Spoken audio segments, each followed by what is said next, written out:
Emang inovasi dia selain merubah konstitusi di MK apa? Serius nanya ini.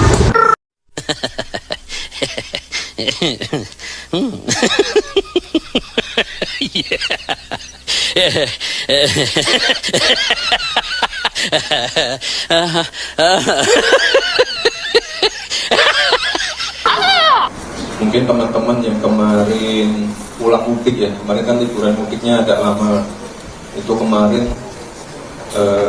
biasanya mungkin itu kan ada penumpukan kendaraan ya, penumpukan mobil di exit tol dan lain-lain, tapi mungkin kemarin lumayan lancar, padahal jumlah kendaraannya bertambah kemarin. Wakil Presiden menyampaikan bahwa kemarin itu arus lalu lintas pemudik pada saat mudik itu lancar karena kerja keras kepolisian dan TNI, dan jasa marga sudah menggunakan teknologi AI katanya, artificial intelligence ya, yang selalu digaung-gaungkan oleh Pak Wapres ya. Pak Wapres, yang harus Anda ketahui kenapa kemarin arus lalu lintas pemudik itu lancar ya, karena dari 285 juta rakyat Indonesia hanya 140 juta lebih yang mudik. Tahu nggak penyebabnya apa?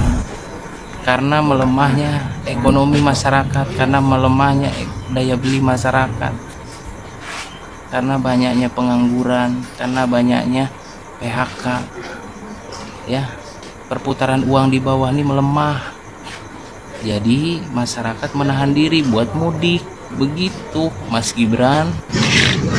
Ya, buat saudara Hercules, hati-hati aja ya. Jawara Betawi lagi mantau lu semua. Jangan lu rumasa lu paling hebat. Lu merasa lu preman, lu kepala preman. Jawara Betawi takut sama lu? Enggak. Sedikit pun kami nggak pernah takut siapapun. Darah mengalir darah saya, seorang perwira. Ya, seorang perwira TNI. Nggak pernah saya takut siapapun. Yang saya takutin nama Allah Subhanahu Wa Taala. Itu doang. Jangan lu rumasa di kampung gue tuh seenaknya lu berlaku ya. Orang Betawi ini, Jawara Betawi lagi mantau-mantau lu. Hati-hati.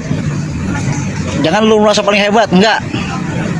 Di atas langit ada langit. Suatu saat lu akan bakal jatuh juga. Hati-hati. Salam Pancasila.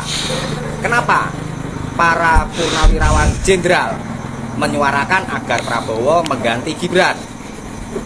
Saya sampaikan bahwa mereka khawatir jika terjadi sesuatu, ya bukan mendoakan jelek ya, kan semua bisa terjadi. Bisa dibilang takdir manusia itu tidak ada yang tahu. Nah, jika ada apa-apa, maka wakil presiden yang mengambil alih jabatan presiden. Itu sesuai dengan undang-undang dan konstitusi. Ya. Apa jadinya ketika Indonesia dipimpin oleh anak kecil ingusan? Ya memang terbukti kan sampai saat ini juga kinerjanya nggak jelas. Malah bikin video-video monolog. Ya, itu yang dikhawatirkan oleh para purnawirawan jenderal. Nah, penjelasannya bahwa konstitusi aja dilanggar, dimanipulasi, dirusak demi mencapai jabatan wapres. Kita semua tahulah itu ya, nggak usah disangkal-sangkal, nggak usah dibela-bela. Jelas kok. Karena pamannya ketua MK, maka dia bisa melancarkan keponakannya untuk nyalon wapres dan jadi. Nah, itu sudah jelas. Apalagi ini soal jabatan RI 1. Ya, ini ada undang-undang dan konstitusinya.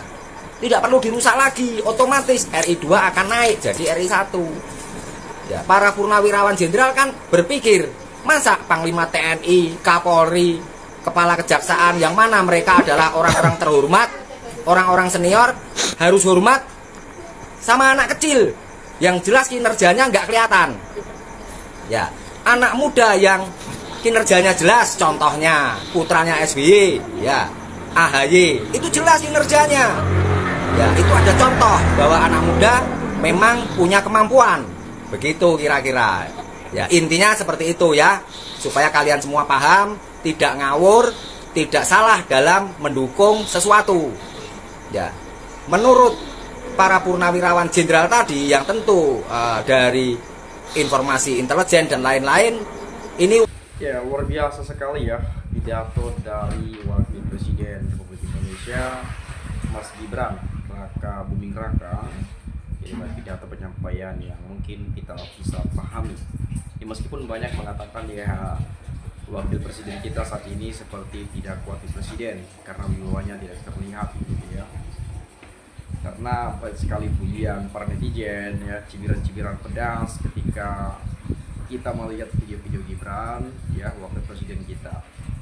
Dan tetapi memang pada saat ini ya ini menjadi sebuah hal yang serius, itu terkait persoalan tuntutan Forum Purnawirawan TNI yang menuntut Wakil Presiden segera diganti. Ini sangat serius sekali menurut saya, dan responnya bagaimana, nanti jalan keluarnya seperti apa saya kurang tahu pasti. Dan yang pasti kita berharap semuanya bisa berjalan dengan baik dan semua bisa diselesaikan sebagaimana mestinya dan sesuai kehendak dan keinginan masyarakat Indonesia untuk kemajuan bangsa dan negara. Dan kalau tadi banyak sekali cuplikan video yang sudah kita dengarkan, penyampaian dari teman-teman kita ya, anak-anak muda ya, masyarakat Indonesia, itu penyampaian yang mungkin dari hati nurani mereka, penilaian mereka karena melihat bagaimana kejadian atau persoalan-persoalan yang terjadi di negeri ini, teman-teman. Nah, yang jadi ulasan kita di sini, saya akan coba baca juga penyampaian dari teman-teman kita, dan ini menjadi sebuah pemikiran dan pemahaman yang baru kepada kita bersama. Yang nggak pantas diomongin sama Wapres diomongin.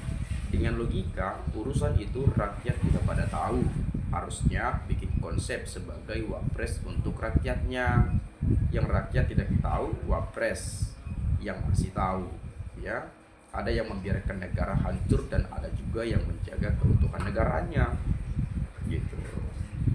Copot Wapres, baru menteri-menteri yang mengabdi ke Mulyono serta Kapolri dan Panglima TNI.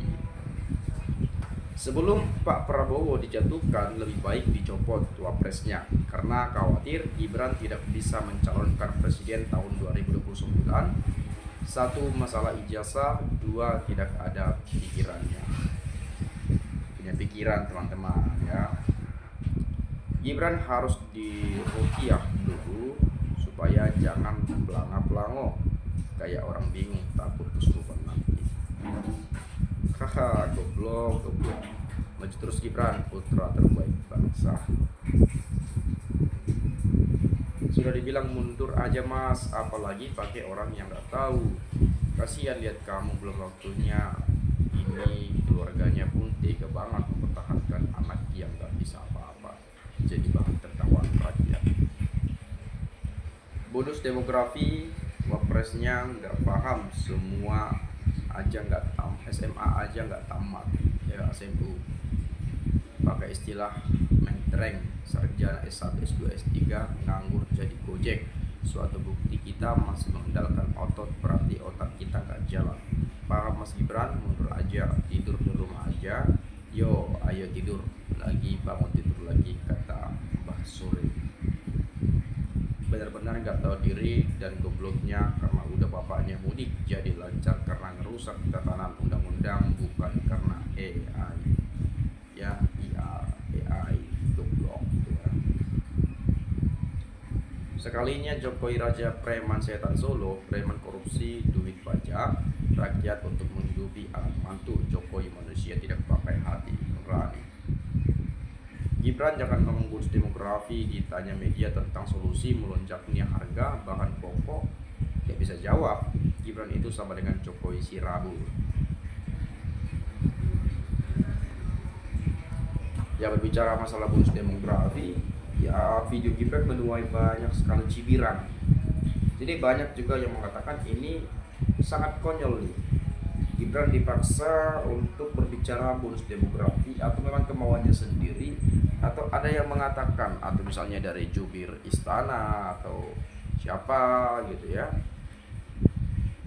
Negeri yang sudah hilang arah, hilang kewarasan sedang sakit, makanya seperti ini.